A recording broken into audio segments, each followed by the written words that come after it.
eh, eh, eh, eh. When I come to your city, I'm a new score. Broke your high score soon as I step through the door.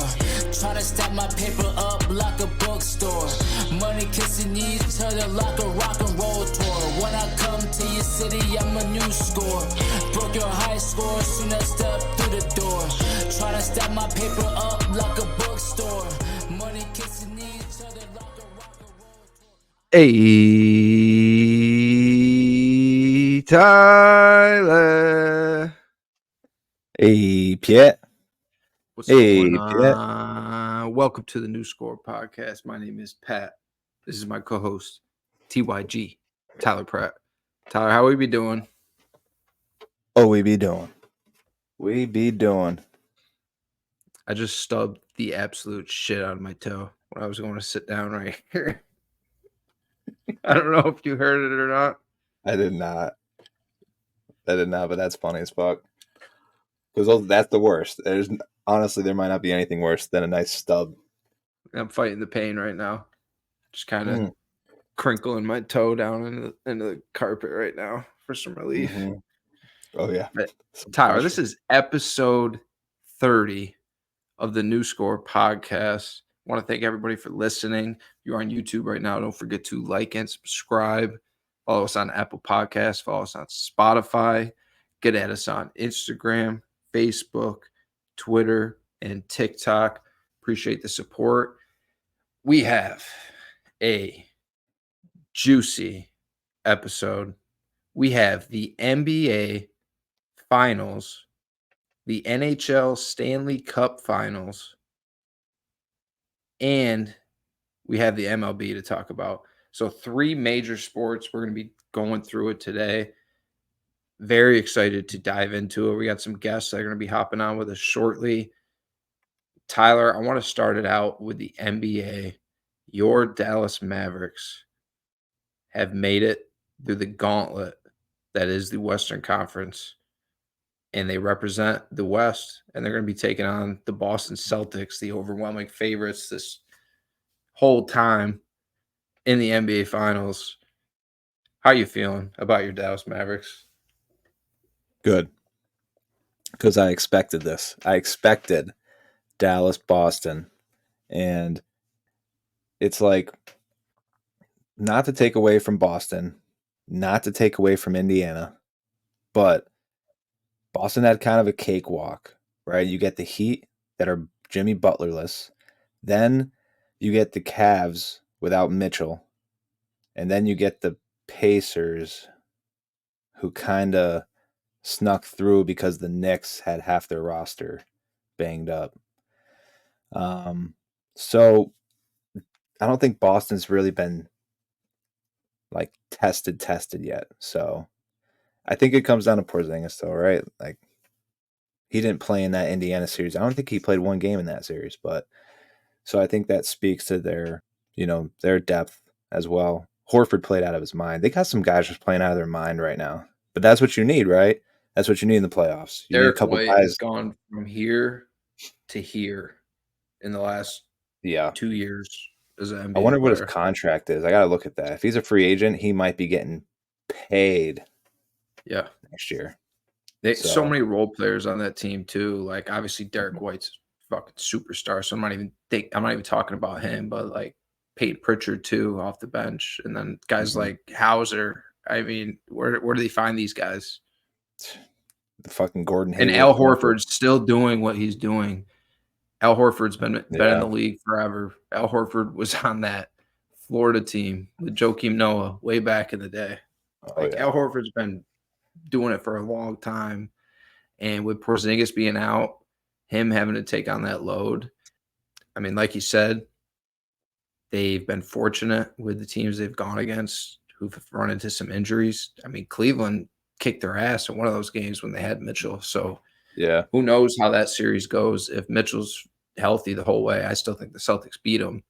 And I still think the Celtics get through the East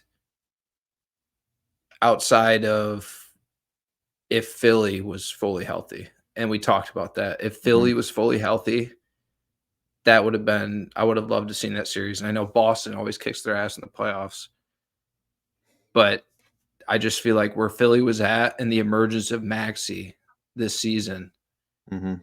and the role players that have stepped up in Embiid's absence, I feel like, man, if that team was just close to 100%, that would have been a hell of an Eastern Conference Finals. But then again, even the Knicks too. Like, if the Knicks are fully healthy, do they beat Boston? Right. Possibly. I mean, Possibly the Knicks. that's a good The ass Knicks get series. exactly. It's entertaining as hell. So it's unfortunate that we got robbed of that, and the Mhm. Knicks just fell apart in the end. And then Indiana, no disrespect to them, but they get there, and Right. then Halliburton goes down for them. And I don't want to make it sound like disrespecting the Boston Celtics because they're a great team. Jason Tatum's Right. phenomenal. Drew Holiday and Porzingis, those acquisitions have taken this team to a new level. Jaylen Brown has been balling out in these playoffs, some clutch moments. Jaylen Brown has stepped up. We talked about Derek White, and I mean, these other guys, they got just stepping up and filling the roles. And now they get Porzingis back. So what's that going to look like? But how about the drama, dude? We got KP and Luka going against each other. Porzingis against his old team. And Luka feels some type of way for how things went when Porzingis was in Dallas.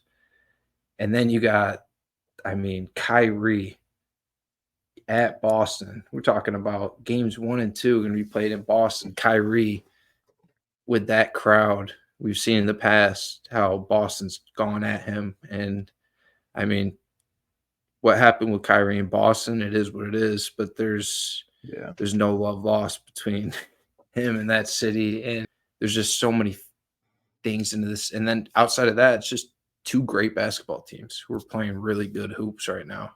Yeah. I mean, this is what it's all about. It comes down to this, and we got superstars that are going to be out there.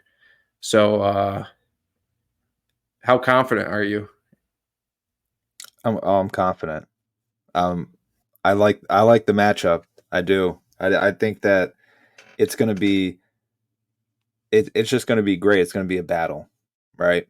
Like you have the superstars doing superstar things, and then you have the role players playing their roles almost to a perfection, So, and both sides are doing it, and you got guys stepping up, having really really good series. They're playing kind of like, I don't know what you should say, above the norm, and it's just going to be a fun series. I mean, I do expect it to go at least 6 or 7. I don't think this is going to be like the Minnesota series that I thought would go 7 and it only went 5. So I remember saying Mavs in 6. I'm sticking with it because they play elite on the road. The Mavs are a phenomenal road team, and if they can go get one in Boston, especially if it's game 1, set the tone, 6 for sure. I've heard this take, and I thought it really made sense, is Boston has the ability as a team to just kind of run through you any given night. Like if they're hitting threes, if they're hitting shots, Boston can just run it up on you real quick, and they'll lock you out too. And before you know it, you're down 30. But there's something to be said about this team, given its past in late game situations. It's kind of been like there's not really an identity to that team. Like, is it going to be Brown? Is it going to be Tatum? Like, are they up for the challenge of hitting that shot? How's this team going to react? And now you got KP in the mix perhaps too. So it's like if it comes down to end of game situation, I feel so much more confident in the Dallas Mavericks. And not to mention, they've been in close games this whole postseason. Boston, they've done their fair share of just blowing teams out. So it hasn't come down to, end of game situations for them in those critical moments. While Dallas has been going through that. And we've seen Luka step up in clutch moments. We've seen Kyrie step up. We've seen PJ Washington step up. We've seen Derek Lively hit clutch free throws. Like this team, like we said, they're battle tested. They went through the gauntlet. So I feel like if they can just keep it close, especially in Boston, like those first 2 games in Boston, you just hang on, because there's going to be runs. Boston's going to make those runs. They're going to go on those runs. if you could just hang in there till the end of the game and get, 5 minutes left and it's 5-point game, you get to that spot. I like my chances if I'm the Dallas Mavericks with Luka and Kyrie. He could take over. He could just take over and kill you. And then you're telling me Kyrie Irving is his sidekick, who hit maybe the most clutch shot in NBA history with the Cavs in that clinching win at Golden State. These dudes are not to be played with, late game situations, but I'm excited, dude. I'm excited to see like Tatum and Brown. Can they step up to that? Can they step up to that? If it's a close game, late game situations, are they going to hit those big shots? Are they going to lock these guys down? And Drew Holiday, I think, is a huge X factor. What they're going to do with him defensively, Drew Holiday can 100%. He can do some damage, but at the same time, Luka's got the size. So as good as defenders that you could throw at Luka, he can't be too big because he's just going to kill you on the perimeter. And then if he's guard size, Luka's too big. He's too big where he can do whatever he wants with you eventually. So it's going to be can't double him. And they will absolutely kill you in a pick and roll too with the emergence of Derek Lively. So I'm juiced up about this. Prediction for me, I'm gonna go Mavs in 7. I think it makes its way to 7. I think some teams cough up some games at home, and we find our way to a game 7 in Boston. And I think Dallas does it. I think Dallas gets it done, game 7. But that is it. That is it for our NBA Finals preview. Tyler, let's get into our NHL Stanley Cup Finals preview. Joining us now to talk some NHL Stanley Cup Final, Adam Rood. Adam, welcome back. How we doing? Not fucking great. What the hell happened, man? Walked into my partner's backswing in golf league. I shot even par, but I walked right into that backswing. Took one on the chin. Literally. Oh, yeah. I'm feeling Well, it. we appreciate you toughing it out. I mean, the irony of this, we're going into the NHL Stanley Cup Final segment preview, and this dude just got hit in the chin with a golf club, and he's here sticking it out. Hey, that's hockey. Hockey guys. That's just hockey guy doing hockey guy things. So we appreciate you sticking it out, talking about the Stanley Cup Final. Tyler's devastated. Dallas Stars. We thought they were going to do it. They end up coming up short. The Tanev injury was big for that team, but in the end, it didn't look like the same Dallas Stars team. It looked like they lost some juice down the stretch there. And you could talk about, first round they had to play Vegas, the defending champs. They were down 2-0. They had to fight their ass off to get back into that series and win it. And then they beat Colorado Avalanche. 2 really tough series before they get to Edmonton. And Edmonton, though, credit to them, they got it done. We've said they couldn't get it done in the playoffs for so long, and now they're here. They're in the Stanley Cup Final playing the Florida Panthers, who, my opinion, they're the best team in hockey, and they're there in the final now. What are your initial thoughts of the Stanley Cup Final? All right. Well, first off, let's not discredit the Edmonton Oilers. Okay, I know that's a common theme, especially because they've choked in the playoffs. I've been guilty of it in the past, calling them choke artists and all that.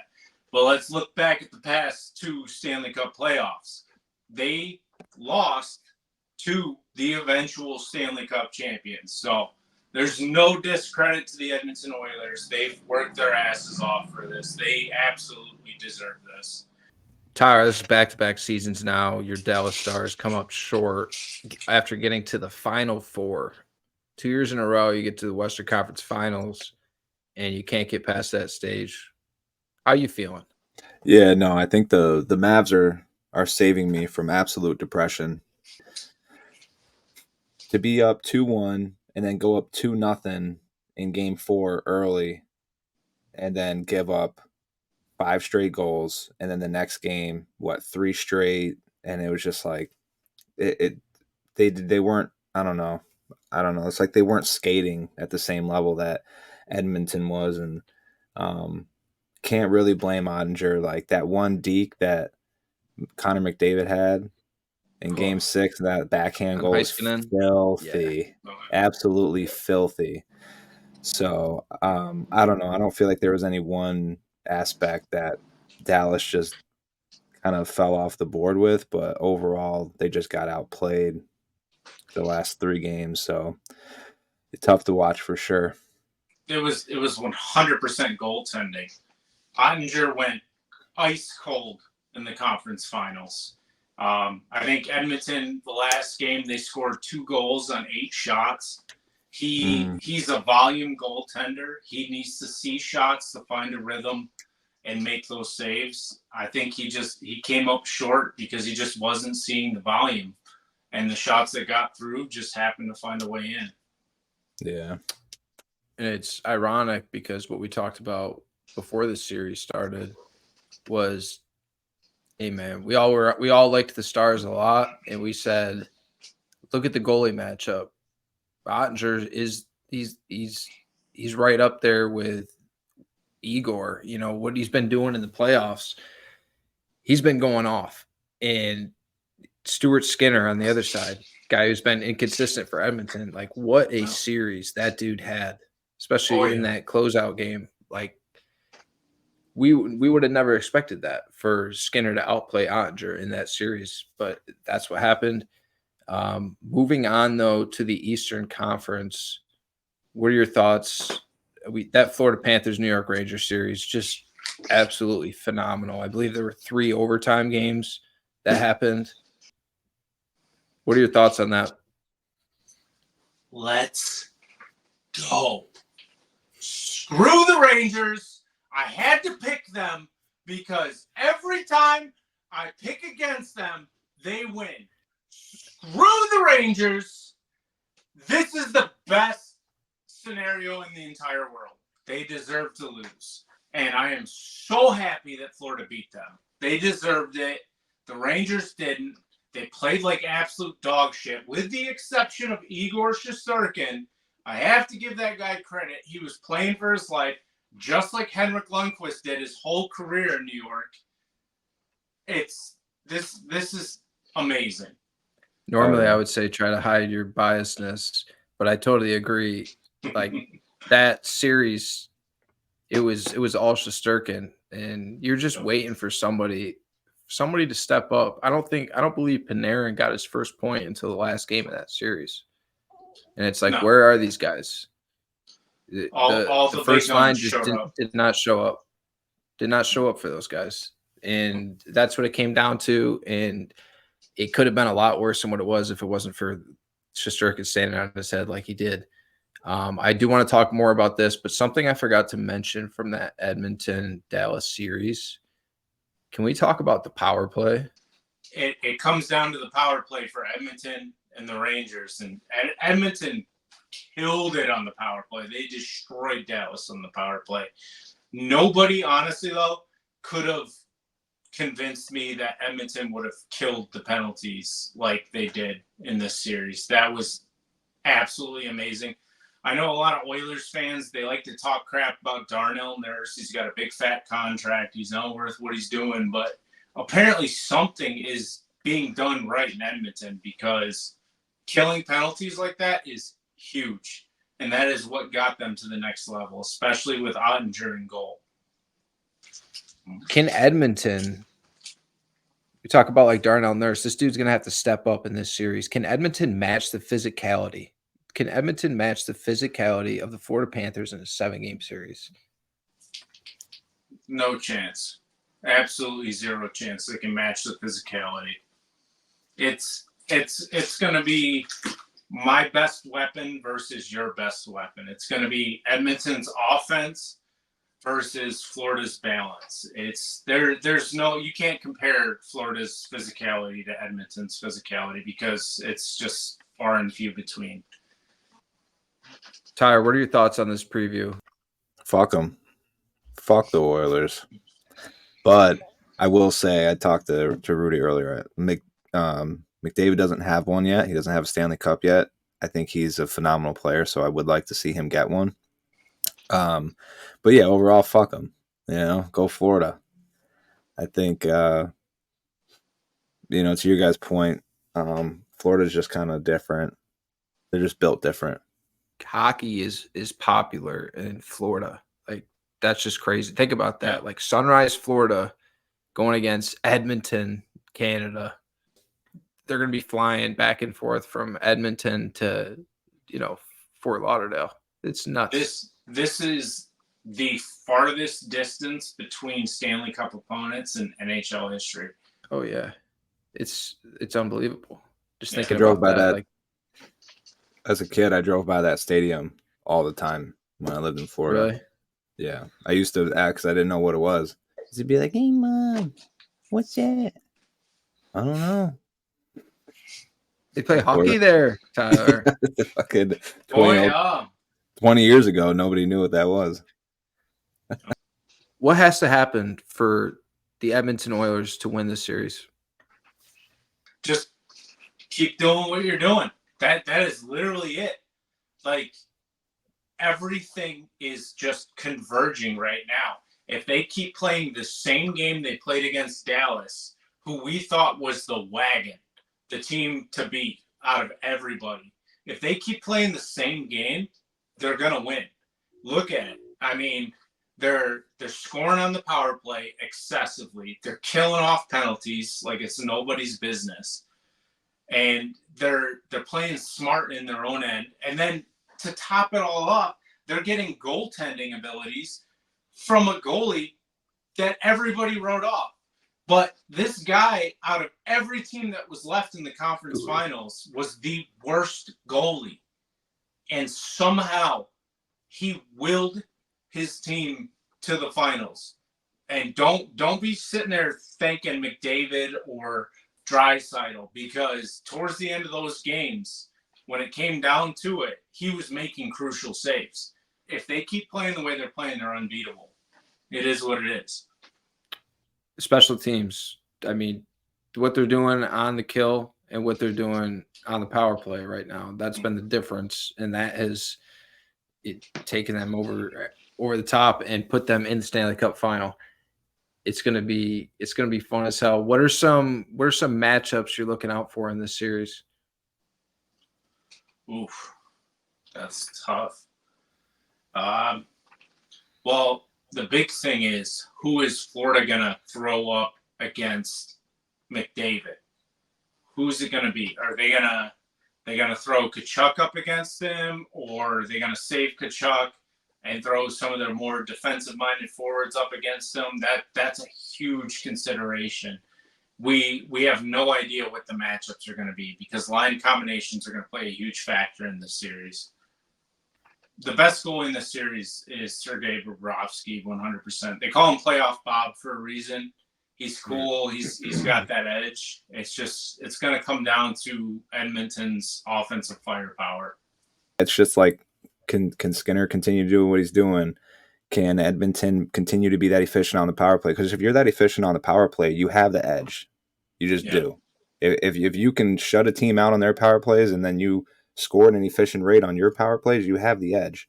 So, but that's it. I'm looking forward to mostly just the physicality of the series, which Florida has the edge in. So that's kind of what I look forward to in any finals series in hockey, is just like good, hard, physical games.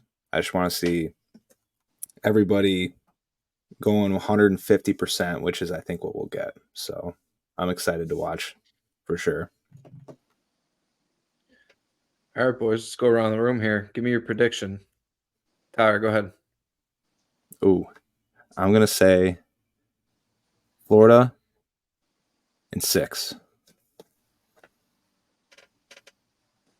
Okay. Pat, what do you got? I'm going to go Florida in 5. Oof.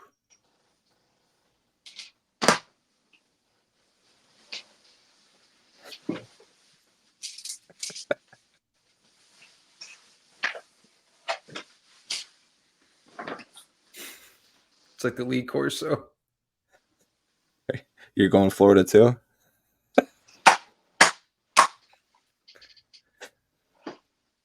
Connor McJesus, he saves. He forgives us for all our sins. I'm going Edmonton in 7. Hell yeah. All right. Well, there you have it. Our Lee Corso. Lee Corso. Yeah. Well, thank you, Lee, for coming on with us. Couple factors to consider. Yes. Sidney Crosby won his first championship when McDavid entered the league. The next chosen one. Connor Bedard is the next chosen one. He just entered the league. McDavid is up for his first Stanley Cup. Think about that. Patterns. Also, Corey Perry likes to lose. He's playing on Edmonton. First person in NHL history to play in a Stanley Cup Final on 5 different teams.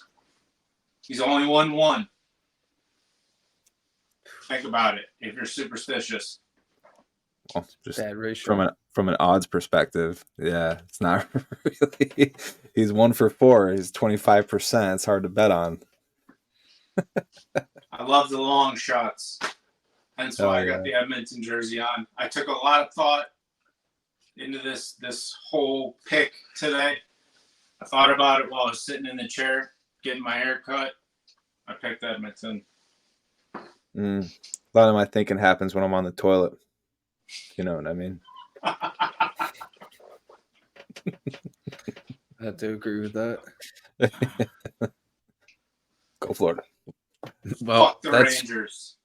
There you have it. Yeah, that's quite the way to cap her off. Adam, we appreciate you coming on with us again. We'll be sure to have you back on after this series is complete. Have a great night and heal up that chin. Once again, I want to thank Adam for hopping on with us, talking some NHL Stanley Cup Final preview, Edmonton Oilers, Florida Panthers. Can't wait until that starts. I believe that starts on Saturday. So we got a bit of a wait here, but I mean, it's going to be a fun one. Coming up next, we're going to dive into our MLB segment. We got a couple of guests coming up, so let's dive into that. Joining us now on the New Score podcast to check in on this MLB season, we got Matt Colello, we got Zach Ledoux. Boys, how we doing? New Score, thanks for having us back. We are doing great. Always. Hope everyone's doing well. Ready to talk some sports like always. Nothing better. Z, how you doing? Doing good. Summer has begun. Guys, thanks for inviting me on. Thanks for joining. Dude, yeah, hell yeah. Pleasure to have you. It's been a minute since I've seen you, since I've talked to you. So, I mean, pleasure is all ours. We appreciate you guys coming on, talking some baseball.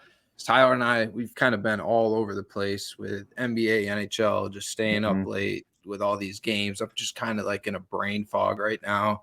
So baseball's kind of escaped us a little bit.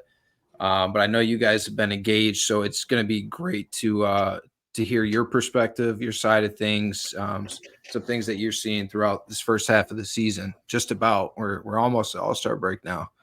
So I want to start it out, kind of go around here. Start out with you, Matt. Give me some of the most surprising teams to this point of the season. For the most part, I would say most teams are performing as expected, in my opinion, at least. Every team has a projected win total, and doing some research, like most teams are right around the 4 to 5 range. So that tells me that a lot of stuff is going expected. A couple of the outliers, one to me, we knew the Guardians were going to be good, but Cleveland is putting on an absolute clinic. They got great pitching. They got Jose Ramirez, who's just an absolute stud, and they've added so many layers to that lineup that they're just winning. They know how to win. Very impressed with them. They've made me some cash because the books did not see it fast enough. They are a good baseball team, and I wouldn't quite say they'd make a run, but they're 18 games over 500. That's pretty impressive. I'll go next with the Yankees. We knew they were going to be good. Like I said, but this is, I mean, they're unstoppable. it's inevitable when you face them. You're gonna have to go through an absolute bomb squad. Plus 107 run differential for them right now. I'm looking at wild. It's not even fair. It's really not even fair. I'd say those two are probably. We knew Baltimore was gonna be good. Like Dodgers, everyone is like right around as expected. I will mention one team that I'm very surprised is where it's at in a negative way, and that's the Houston Astros. To be 7 or 8 games under 500 at this point, like, when do you plan on turning it around?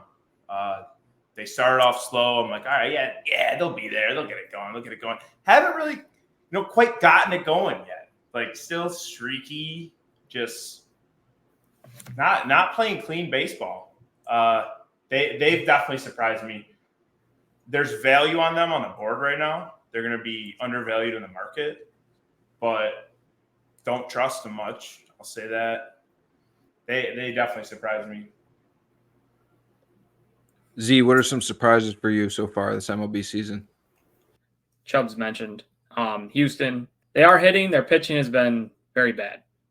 Both the starting pitching and surprising. They signed Josh Hader and put him in the bullpen. One of the best relievers in the game. Been doing good.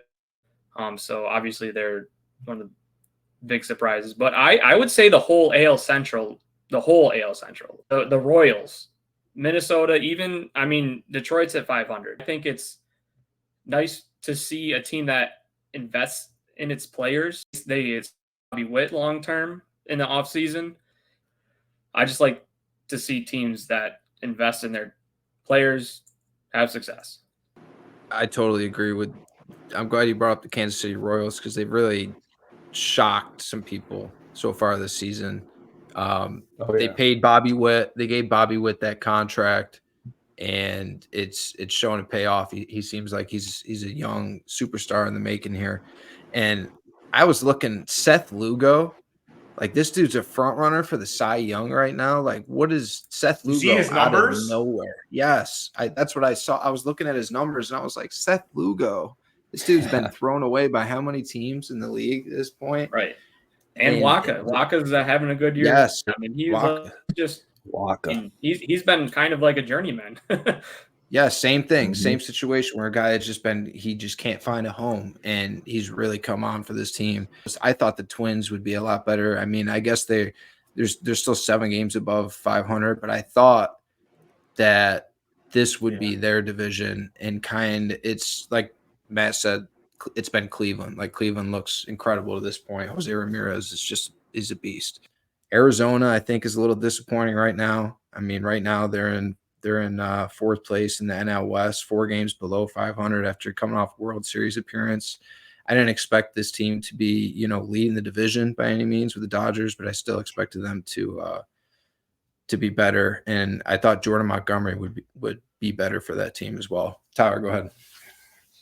Yeah, no, pretty much to echo everything, especially with the AL Central. That was just one of the divisions I don't think I expected as much competition as there is. But then in the AL East, I would say I thought the Blue Jays would be better than 3 games on 500. I know that it only takes a week or two to kind of turn that around. Next thing you're like, oh no, Blue Jays they're hot or whatever, which I think they can get there. But for me, it's them and then the A's. Just because the A's are not in last place. That's the only reason I say that. I thought they were going to be in last place, but it's the Angels. So Angels are, I guess, pretty disappointing in that sense. But the Cardinals, I know me and Pat were a little underwhelmed, to say the least, through the first month of the season. But they've turned it around. So they would have been on that list, but I'll let them slide for now. Let's start out with Matt. State of the New York Mets. Talk to us. That reliever said it all, right? We fucking suck. You see that? Dude, first of all right, let me just talk about that for a second. He picked the absolute worst time to do that because it's not like the Mets committed any errors that game. You gave up a 2-run dong and then spazzed out. I didn't really get the timing of that. Plus, his numbers aren't that good. Anyway, he's right. We fucking suck. We are in another rebuilding year for since 2015. We don't have any weapons. We can't. Our bullpen's ass. Like, I'm done with them, honestly.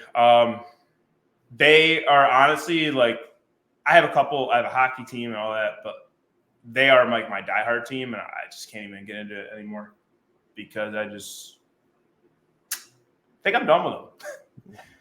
But they are. Harrison Bader. He's actually playing really well. We have some young talent. Alvarez getting hurt didn't help. Beatty just got sent. Like, just a lot of shit has happened that we're used to. Yeah. On to next year. Yeah, we're done. Yeah. Because did you guys expect, like, Beatty to be, like, a 20-plus home run guy this year, at least, like, a 260, 270 average? Just, like, just progression. We were shooting for that, and he was doing all right. His defense. I don't know if anyone has seen some of the plays he's made this year, but his glove – there was like 3 weeks in a row where he had like 4 plays in like the top 5. It was wild. The dude is making like stellar defensive plays, but like you got to hit the ball. Unfortunately, I'm rooting for the Cards and the Yanks now for the boys. Appreciate that.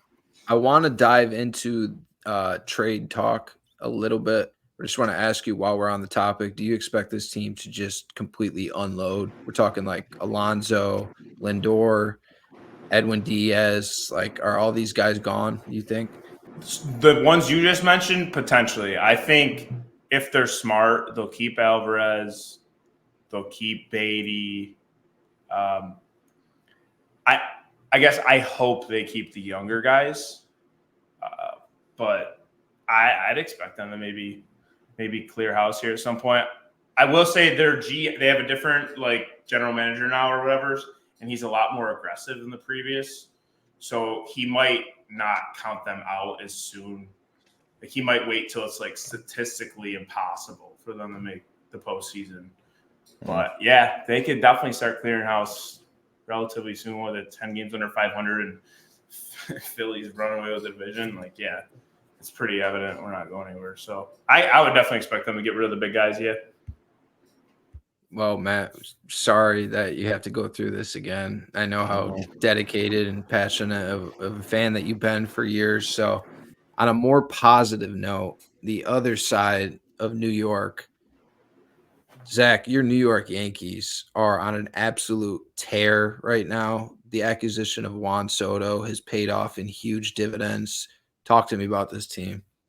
All right, so I'm not like a manic Yankees fan. I try to stay even keel and not get too high or too low with the wins and losses. But with this start to the year, I'm going to glaze the fuck out of this team because it's been so fun to watch them, the lineup, the pitching. You got Judge and Soto, like 1 and 2 in the MVP conversation. And then the rest of the lineup, if Stanton's having a bad game, Verdugo picks him up, Volpe picks them up, Torres is starting to get hot. And then, like, you got young players, like I said, Volpe, Luis Gil, like, dominating.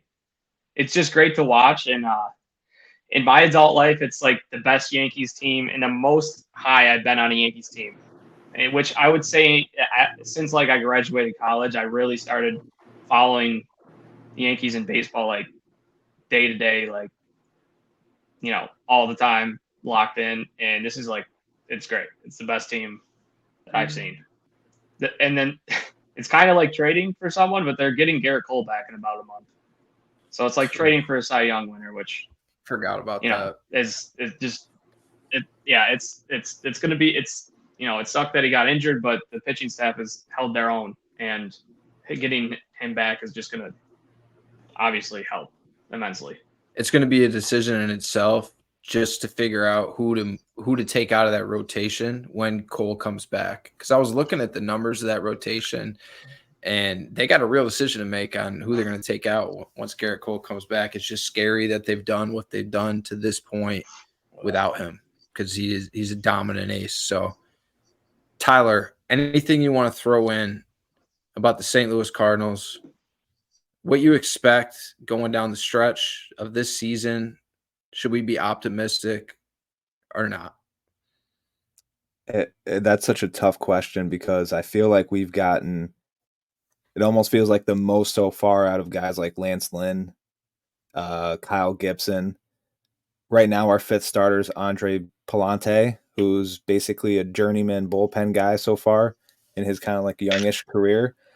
So I don't expect the rotation to hold up unless they make a move. Because at this point, it doesn't seem like Liberatore is really making that step. I don't know how much longer we can keep hoping that he's going to step up and become like that rotation piece, because we've been trying it for the last like 3 or 4 years, and every year it's just a disappointment. So now he's kind of in this like long relief where if we need him to come in when someone's struggling early in the game and get 3 or 4 innings out of him, perfect. But we're not throwing him in there and expecting him to go get us a win, if that makes sense. If the bats come alive, they'll make it interesting. Like right now, over the last couple of weeks, Nolan Gorman's been hot. Mason Wynn, who we thought would be the second best rookie for us, has actually been the best. And Jordan Walker, who we thought would be a huge piece of this team this year, hasn't even been a part of the team. He's sitting down in the minors right now, still trying to find his swing. Other than that, I mean, Goldie and like Gorman has 13 home runs. Goldie and Arenado have 12 combined.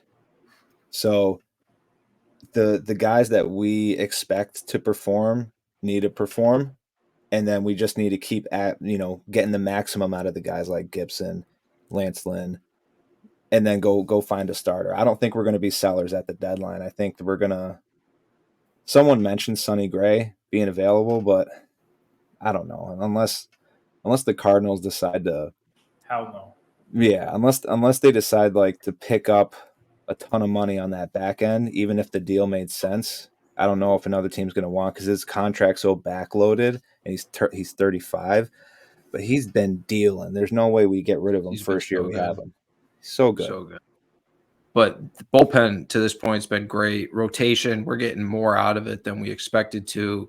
If they want to actually compete and say, like, we're going to try and do something this year, which they should, because they have these older guys at the end of their careers that they're paying all this money. So, like, if we're going to fucking do something, let's go all in and do it. Mm-hmm. And, like, get one of these aces at the deadline, get another arm in the bullpen, get another outfielder so we don't have Michael Ciani out there playing on any given night in center field. Like, we got to do something if we expect to really compete down the stretch here.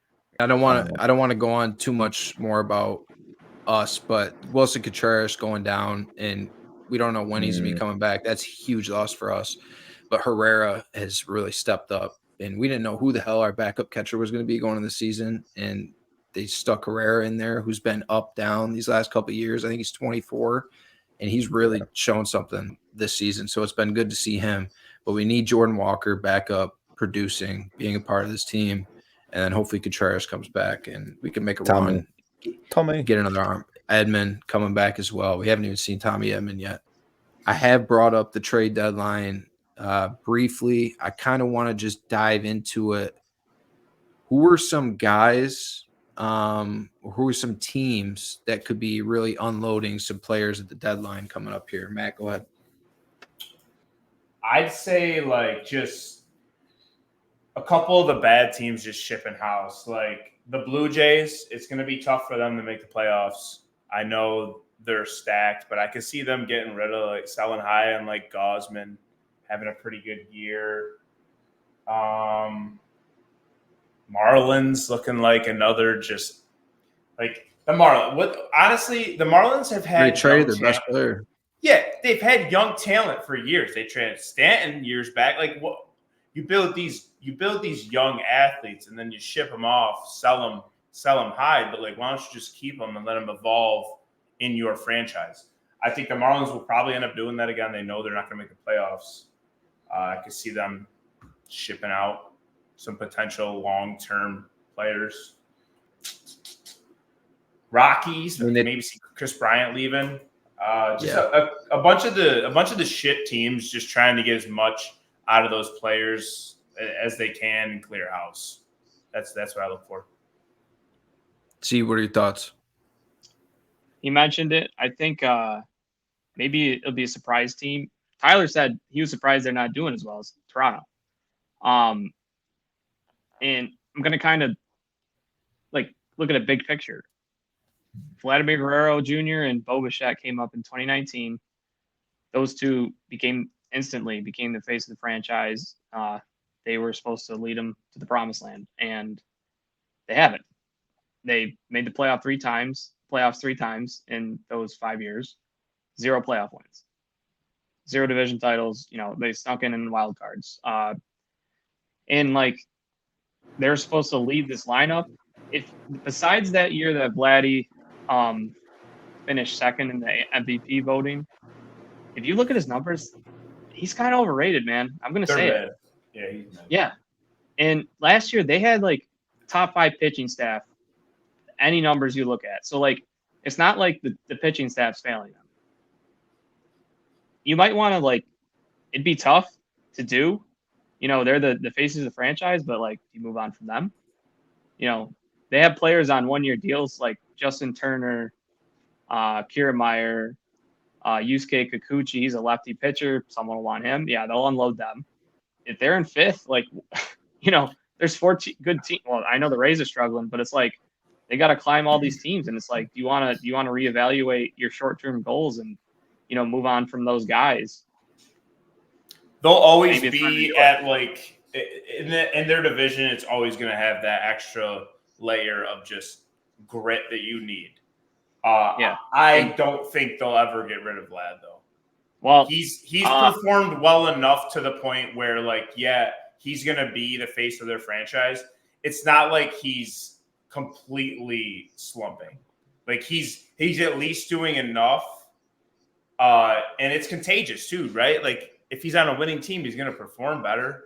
At least in my opinion, I think Vlad will stay. That'll be the one solid thing in that team. They won't get rid of Vlad, especially with his dad playing for the Expo. I don't know. I don't think they get rid of him ever. Personally, it would definitely be hard. But 2 years ago, did you think the Washington Nationals were going to trade Juan Soto when he was 23 or 24? I can't argue with that. It happens. It's not. It wouldn't be the first time something like this is going to happen. You're right. It's factual. I'm glad you brought up the Rays because that's a team that snuck by me when we were talking about just disappointments, surprising disappointment. I mean, I know the Rays don't have the best roster, but they're a team that always produces. They always win. Pitching's always there. Toronto as well, but really the Rays. And it's another – I'm glad you brought up the Marlins because they're in that same boat of like when you have great talent, you have a good farm system, and you that talent evolves. Like sign that talent, reward that talent, like pay these guys, do something in free agency. We see it with like the Pittsburgh Pirates, Cincinnati Reds, these teams that just do not spend any money, and it's like, what's the point of being an owner if you're not going to fully invest in this team? It's like the Marlins. They give up on everybody. I'm glad you brought them up. They traded Miguel Cabrera, or they let Miguel Cabrera go after he won a chip with them at his 21-year-old. So it's like some of these teams just got to start. Owners specifically need to start. If you're going to be in that role as an owner of a baseball team, like try to win, be competitive in the open market with these other teams because they're just it creates a top-heavy league, and that's one of the turnoffs that's been there for people when it comes to Major League Baseball. Tyler, any thoughts on the deadline? Actually, it's funny. Well, 2 guys I thought of. You guys were kind of talking about the Marlins a lot. Is Jazz Chisholm safe? You think he's safe, or you think no one's safe? No one on that team is safe. Honestly, dude, they proved. I mean, they got rid of Stanton when he was in his Yeah. And I've heard some things about him being a bad teammate. So maybe a change of a different environment would be the best thing for him.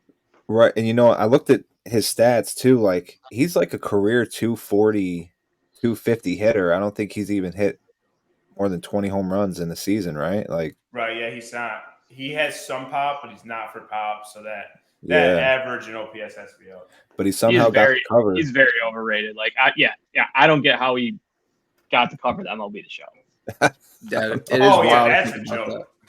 Yeah, he Oh, got the think about cover. that. I'm sitting here. I'm like, all right, he had to have had like an outstanding year. And I look, and I'm like 19 home runs, career high. What the hell? So okay, so him and Jesus Luzardo, those are like I haven't heard Jazz Chisholm, but Jesus Luzardo, I've heard his name brought up a bunch. And then another guy we brought up in the past, and just because they're the worst team in baseball right now, like, do the Angels ever trade Trout? Like, is there a team that's going to put together a full package to go and get him, given his injury history? And are the Angels willing to part with him and his contract, right? Like, I know that's huge too. So I wanted to get Matt, your opinion on that, and ZU too. That is a $1 million question. I think it's going to be based on what Trout wants. Mm-hmm. Because is Trout going to want to get paid? Because you're, as an athlete, like, do you want to win or do you want to get paid? It's very rare that that you have to pick one of the others. You don't really go in between, right? Like Tom Brady taking cuts to get rings. Like, so is Trout going to want to get paid or does he want to get rings? He's going to get paid in LA. They're going to pay him to stay. That's a fact. They know his worth, all that. But if he goes somewhere else and, takes a little cut, he might make a run. I will say there's an asterisk next to this whole conversation though, because the guy can't stay healthy. If you can't play at least 120 games in a year as a starter consistently, like, he hasn't done. When's the last time he's done that? So I think that's a big aspect too. He can't stay healthy. But it's ultimately going to come down to him. Does he want to get rings or does he want to get paid? Yeah. With the Angels, like, after their whole debacle last year with Ohtani, like, they just let him walk and didn't trade him. Like, he would have brought back the biggest package probably you can think of. Like, he's the best player in the league, like, hands down. He's a two-way player. I don't know. I don't know what that organization. Right. Well, yeah, that makes sense. Like, if they trade Ohtani, they get rid of Trout. Ohtani's better. Yeah, right now. yeah. It's like, well, do they realize their mistake and part ways with Trout? Right. Like, or do they make it again? I just think they're just a fucking joke of an poorly run organization. Yes. Yeah. Yes. Next topic I want to dive into some award front runners up to this point of the season. I know you guys have been locked in a bit. Matt, who were some front runners? We're talking about MVP. We're talking about Cy Young. What do you got? So we'll start with the MVP. The odds, the categories are split up into AL and NL. So I'll start with AL. I'm gonna give the top 5, and then I'm gonna give my take on maybe a value pick. So we got Judge and Soto sitting 1 and 2, both sitting at plus 200. Love it. Z. If that doesn't get you fired up more, I don't know what will. We got Bobby Witt up there, Gunnar Henderson, who's having a fantastic year, Kyle Tucker, Jose Ramirez is a long shot at plus 2,000. So those are the top ones. If he stays healthy, Judge is going to win it. Like, I don't really see anyone else winning it there. Even like a sprinkle at the bottom, I'm not really seeing anyone that can make. If the Orioles make a run, Gunnar Henderson is having an insane year. Him at 4-1 is actually kind of decent odds. It's going to be tough to outplay Judge for that, but Gunnar Henderson is having a fantastic year. He's almost got he's got 20 dongs in the leadoff spot. Like, it's not even really known for his power. Just absolutely raking. And then we got NL. So sitting atop the NL MVP odds, we got Mookie Betts and Ohtani on the Dodgers. So kind of the same kind of thing. Mookie Betts is actually a plus 100 odds for this. So he's about even money. They're saying that is a 50% chance for him to win MVP at this point in the season. Mookie Betts has an implied odds of 50% to win the NL MVP. That's kind of crazy, seeing as we're not even halfway through. But he's having that good of a year. You got Harper, Contreras, Ozuna, Cruz. Bohms even have a good year. Just a bunch of long shots, kind of in that middle tier. If I had to take a pick here, I'd probably go with Harper at 8-1. Obviously, Betts Ohtani the favorite, but Harper gives you that extra edge. Like Betts or Ohtani could be the reason that the Dodgers explode. For the Phillies, to me, it's going to be based on Harper. Is he going to get the job done? So Harper at 8-1, I think would be good odds. But it looks like the books are showing some heavy favorites up there so far. AL, who I think is just going to run away with it. We got Skubal, Corbin Burns at 4-1, Tanner Houck, I think that's how I say it, from Boston, Luis Castillo, Ragans and Lugo, both having a great year. Your boy Hill, 2,500. We'll talk about him as Rookie of the Year, but what do we got for Castillo? I don't think that would be a bad play if the price is right. He's got a track record of being an elite pitcher, and Seattle's having a good year. They're top the AL West. His numbers honestly aren't to his potential. I think he could, if he puts on a monster second half, he could be some good value right now. He's the fourth favorite. What do you think his odds are? Fourth. If his odds were like plus 800 or better, I probably would throw on him. 12-1. 12-1. Oh, some dude, value there. Z's finding us some value. I love it. I love it. Yeah. Skubal, though, is just absolutely dominating. Chalk it up. Yeah. The thing is with a Cy Young, your team doesn't necessarily have to like be in the playoffs or finishing first or something like that. Like, I know the Yankees, but Garrett Cole won last year. The Yankees didn't make the playoffs. So that's what Skubal's got going for him. Whereas like an MVP, it helps if, the exception is like Ohtani and Trout. They just racked up WAR, things like that. But like, I feel like other years, it's, if a player is in the playoffs, kind of gives them an edge. Moving on to NL, we have Wheeler at 2-1. Absolute stud. We got Imanaga on the Cubs at 4-1. Yeah. Strider, that should be gone. That should not be there well. Glasnow, 7-1. I would not bet on Strider. Wouldn't bet on Strider. Glasnow, 7-1. Chris Sale, out of nowhere, 10-1. Like, I got to say, that is his numbers, the way he's pitching is actually pretty impressive. And then last one, Ranger Suarez. I do like Glasnow. The only thing that worries me about him is his health. He's never thrown more than, I want to say 120 innings in his career. To win the Cy Young, you got to be up in the 200 plus. Right. At least 180. Like, you got to be at least 180. And do they give him phantom IL stint to save his arm? I don't know. The Dodgers probably will be in safe position with playoffs, and they'll have the luxury of doing that if they wanted to. NL's tough. NL's a little tougher. I kind of like those odds for Glasnow because he has the talent to put up numbers. Just will he put up the innings? And then that's who's behind Glasnow? Did you say? Chris Sale and Ranger Suarez. Sale, like, he's doing great. He has a track record, but he's due for some negative regression. Yeah, exactly.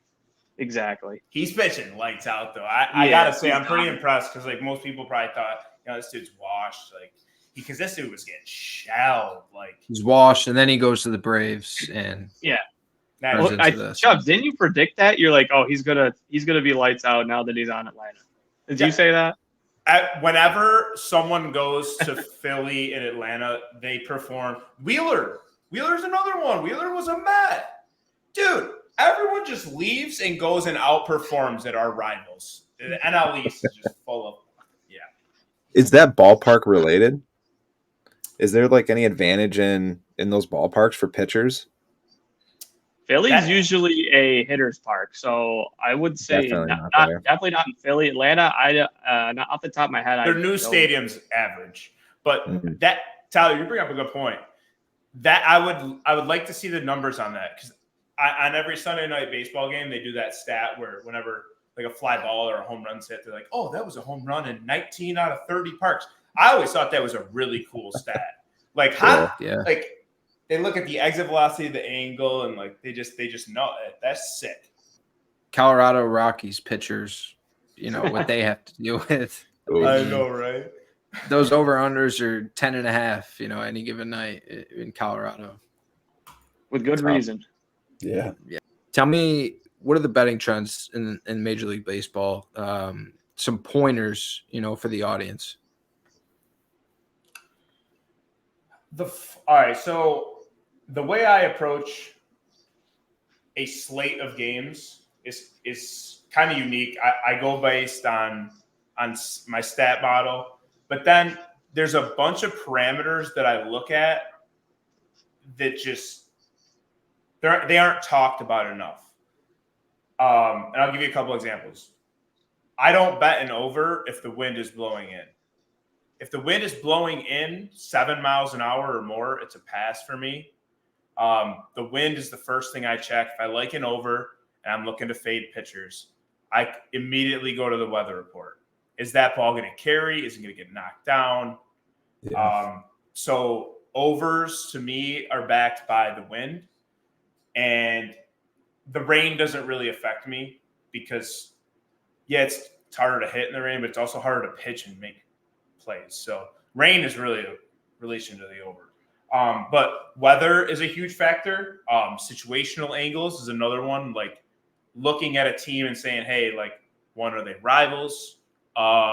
Is it a pitcher pitching against a former team? Like, kind of stuff like that. Like, it's common sense things, but they really do apply, and they can help you gain an edge on the books.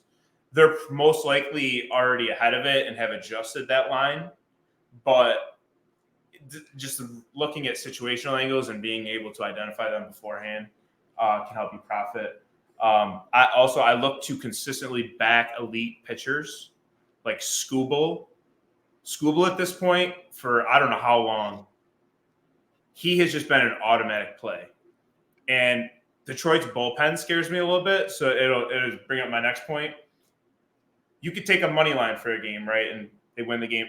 There's first 5 inning lines that I like to hammer a lot, because if you're looking to back a pitcher, they're most likely going to go 5 innings if they're giving you a good start, and then you get your cash in the 5th, and then you don't have to worry about them the rest of the game. So I've been consistently backing elite pitchers on the first 5 inning line. And if you can get them on the money line, it's a push. But sometimes when they're not favorites, you can get a first 5 line for plus 0.5. So basically that's saying, like, if it's a push, it's a win. If that pitcher does not give up a run, it's an automatic cash. You don't even need your team's 15 outs. So first 5 line, just backing elite pitchers and not having to worry about the bullpen, and just pitching splits as well. Like, Zach had like a nice model going for the Nerfy, no runs in the first inning. And on MLB, you can look at a pitcher's stats for the particular first inning. And that's another thing that I've kind of been looking at. Nerfy is a very stressful bet. Like, you got to have balls of steel to bet a Nerfy, because, you know, one dong, you're facing 1, 2, 3 in the order. Like, there's a chance it's a home run. But just basically just situational angles is my biggest thing. Just looking for any sort of edge. Just firing away. Yeah, to piggyback off that Nerfy, I like every year beginning of baseball, I get addicted to Nerfies, and then I start losing money, and I'm like, I need to stop. This is bad. It's just like, dude, you could come up with any way how to lose a Nerfy. Like, a pitcher sails a pickoff throw to second base into center field, the guy scores from second. It's just like, you got to be kidding me. Crazy shit happens in the first inning. But honestly, boys, I do this every year. I start betting baseball at the beginning of the year, and then like it's just so hard to keep up. And then after a month, I'm like, I'm done. And so listen to Chubbs on this. I am not on day-to-day baseball betting. However, there's one thing I do like to pick and choose spots. It is kind of in line with what Chubbs was saying, backing elite pitchers.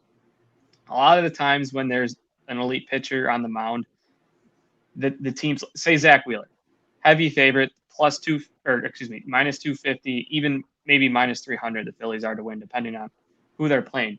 What I like to do is take an alternate line on their strikeout total, say like 4.5 or 5.5 for Zach Wheeler. That would probably be like minus 200, minus 175, 200, something like that.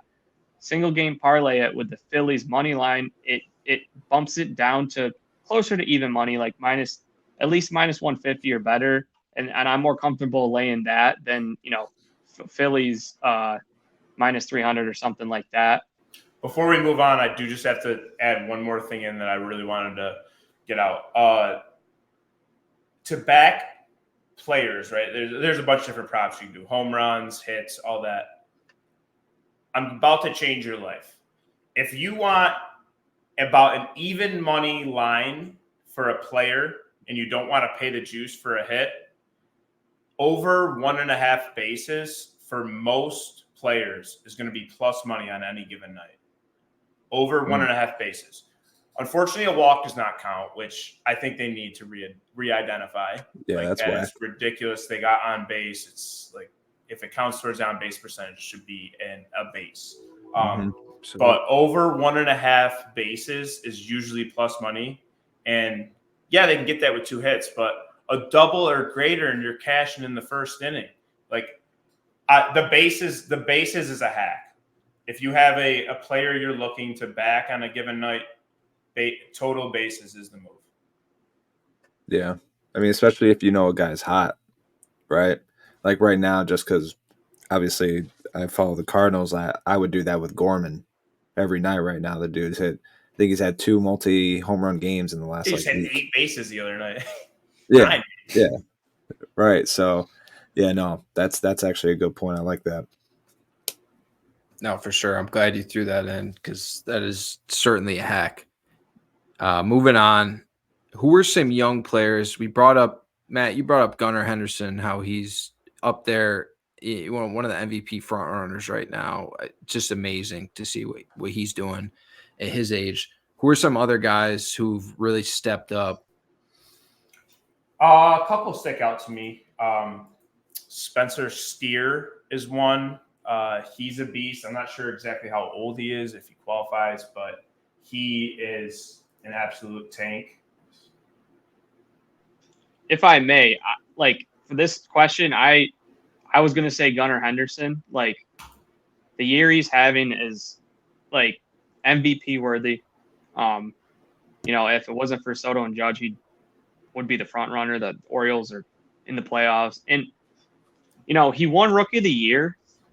But he's taken another step. Like, he's going to be like a top 5 MVP perennial guy for the foreseeable future. Like, he's really stepped into his own. I thought like Adley Rutschman would be the face of the Orioles for the years to come, but I might be, and a lot of people were piping up Jackson Holiday, but Gunnar Henderson, he is a real deal.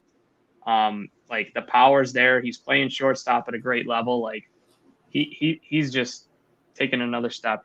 And, I was expecting guys like Julio Rodriguez to do this, or, you got like Jordan Walker. I thought he was going to break out this year. I mean, not maybe MVP, but like be a above average player. But yeah, it's to me, like, not that many young players have really broken out, but Gunnar has been one of them. Yeah, good point. Gunnar really is like an outlier here. He's light years ahead of everyone in that aspect. But I'm going to turn. I knew there was one I had in my head that I had to get out. Alec Bohm is playing. He's 27, so like I said, I don't know if he qualifies like as being younger, but at 30, we're going to say that's younger. He is hitting the absolute shit out of the ball. He's batting 300. He's got what? Total bases. He's got over 100 total bases. He has more total bases than Harper. His slugging is 474, on base percentage of almost 400. Like, his WAR has to be absolutely massive. Alec Boehm has been a great piece to that stellar lineup, and I look for him to continue with those numbers, if not get better. And I'm gonna do a little more Yankees glazing. Luis Gil has took Garrett Cole's spot as a Cy Young. He won Pitcher of the Month in May, Rookie of the Month in May. He went 6-0, had a sub-1 ERA, 44 strikeouts, 38 innings. He's been so fun to watch. He's been dominant in the month of May. I don't think that the Yankees will let him rack up the innings because he's young, but he's been one of the best pitchers in the AL, maybe even the whole league so far. Yeah, that's huge. Must be nice. Boys, appreciate you coming on. We're going to go through one last segment with you fellas. We spoke a little bit about rivalries, and obviously that grows the interest when a team's rivalry is hot. Going around the room, Matt, let's start out with you. Would you rather have your New York Mets rivalries to be at their peak, and it's just every single game of those series must-watch TV? I feel like rivalry as a whole, the rivalries around the league have dropped off. We really haven't seen too much escalate over these last, 10 years. It just hasn't been the same. Even Yankees, Red Sox, it doesn't seem the same. Right. Would you rather have those rivalries be at an all-time high entertainment-wise, or the rest of the league in general? I'm going to say the rest of the league in general for a couple of reasons. One, just numbers-wise, if there's one rival that's good compared to other 15 sets of teams, I'd rather have quantity in this aspect. But I'm also going to point out the fact that postseason baseball is the biggest rivalry session of them all. And that's why we really look forward to September and October, is because those rivalries are established with new teams because everyone's fighting for that ring, right? So, yeah, I'd like to see more consistent entertainment throughout the year. I don't care if it's through my team or not, but I think the true rivalries are established in the postseason, and that's why we get so excited. So, if there's a couple series, bench is clear. Yeah, I'd love to see that during the year, but it all comes down to September and October. It gets us fired up. So at the end of the day, I just want to see those postseason games in the snow, baby. I agree with Chubbs. There's nothing like October baseball. However, I disagree with him. I would rather my Yankees Red Sox rivalry be appointment television. The baseball season can be monotonous. It's every day. It's 6 months. I want the Yankees and Red Sox series to be I gotta watch every game. I gotta watch every inning. Back in when we were younger, 03, 04, their hatred. They were matching up in the postseason that. That was awesome. This rivalry doesn't have that juice, and I miss it. So, selfishly, I'll say I wish the rivalries were a little more heated. Even when the Cubs and Cardinals face off each other, when they're fighting for the division, I'll tune into that. When I remember when it was it was 10 years ago or so, Chubbs, the Mets, was it the Marlins? They were fighting, literally getting into fights the last series of the year, fighting for playoff spots. It's just, I don't know. I think the piss and vinegar, I love watching it. Facts. Yeah. Totally agree. I feel like baseball is missing that. When we were kids, we saw those epic Yankee Red Sox games, and just the shit that would go on in those games. It, like you said, Pedro. It made you tune in. Pedro, it made you tune into it, and now it just doesn't feel the same. I see Yankee Red Sox on like Sunday Night Baseball, they'll still put it on, but it just doesn't feel the same. It doesn't feel like that same spectacle Yankees Red Sox anymore. It really doesn't. Tyler, I mean, I know you feel the same way, like Cubs Cardinals. There's really we don't feel like there's any of that juice. But what are your thoughts on the question? Yeah, no, kind of on board with Z. Like, it's just, and I feel like the league might have, maybe it's a couple factors, right? The league is trying to be a little more strict, right? Having those umpires like issue a warning. Guy hits a home run, then he gets a next at bat, he gets a pitch high and tight. It's almost like the warning's out. Now, if they hit that guy, pitcher's gone. And now I feel like they're kind of scared of that because teams are really trying to, like, win games and not just care so much about the rivalry. And then I think the next aspect too is like you kind of, nowadays it almost feels like both teams have to be good at the same time to have that rivalry. You can't have, the Yankees at 100-win team and then the Red Sox are at like a 70-win pace and then they have that same rivalry. So it's tough. I wish it was, I wish the rivalries were more heated like they used to be. I'd love to see Cardinals Cubs. Like, I tune in, like you guys already mentioned. I tune in every game for it. Now it's Tyler, like, yeah. I really agree with you on that. Like, the skill level and just how good they are really does matter. And it's always fucked up when they warn both pitchers. Like, he didn't throw at him. Yeah, right. This dude did. Yeah. Like, don't be warning me. I still want to pitch inside. Exactly. So that's where I'm at. I wish the umpires wouldn't be as soft as they are, but maybe that's from above them and they can't help it. I don't know. But I think it's just a reflection of where we're at today in general. Like, I think it's a reflection of society and dialing back on stuff like that. Whole other conversation to get into, but it's dipped its way into sports, and it's like you see guys going at it on the field or a little conflict, and it's like the end of the world, and there has to be all these stories written about it and what it means. And it's like, no, man, it's sports. Like, sports are competitive. This shit happens in sports. There's going to be bad blood. And that's why we want to watch it, because it's entertaining as hell. And that's something that baseball needs. Like, what's bringing all the attention to the WNBA now? Conflict. Like, conflict and aggression. It's putting the ratings are going up because of it.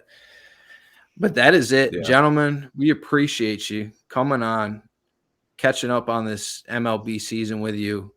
Can't wait to have you back on. We'll get you back on with Nick here. We're not going to wait as long as we did before. We'll be sure to dive into it well before, probably around, right when the trade deadline heats up. I know we talked about it a little bit today, but I want to dive into that more with you guys once we get to that point. We have more of a clear picture where we're at in the MLB season. But boys, appreciate you coming on again. Thank you. Have a good night. Always a pleasure. See you later. Boys. Yes, thank you, boys. Take it easy. Thank you. Yes, sir. Once again, want to thank Matt and Z for hopping on with us, talking some MLB. Always a pleasure catching up with those boys. Can't wait to have them back on. We got plenty of baseball left. Pretty soon it's going to be all we have. So there'll be plenty to talk about with that. That is it. That is episode 30 of the New Score podcast. I want to thank y'all for listening. Don't forget to like and subscribe on YouTube. Follow us on Spotify. Follow us on Apple Podcasts. We will be back soon. Goodbye. Peace.